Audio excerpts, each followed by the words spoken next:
I'm going to read a story about the city mouse and the country mouse, a Greek fable by Aesop. Every Saturday, the happy country mouse got up early. First, he cleaned his simple house. Then he read his mail. "How wonderful! It's a letter from my cousin in the city," he said. He opened the letter quickly. Imagine, his city cousin was coming to visit him in the country. The country mouse cleaned his house until it was shiny and bright. Later, he baked bread and cut a piece of cheese for their dinner. When their cousin arrived, he looked around. What a simple meal," he said with a frown. "I have not eaten bread and cheese for years. We are mice from the same generation, yet we have very different ways." The city mouse stayed at his cousin's house for 3 days. Every morning and every night, he persistently invited his country cousin to visit him in the city. "Come with me, and we will have a wonderful time," he said.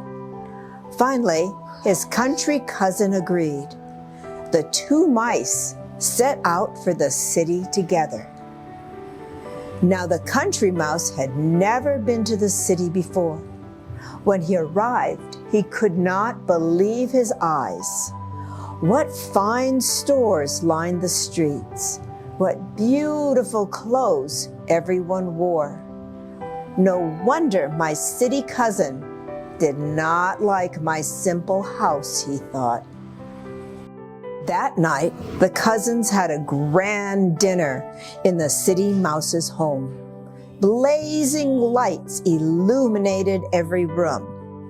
The country mouse had never seen such a house. He had never tasted such food. What a feast! No wonder my city cousin did not like my simple food, he thought. Suddenly, the mouse heard growling and barking.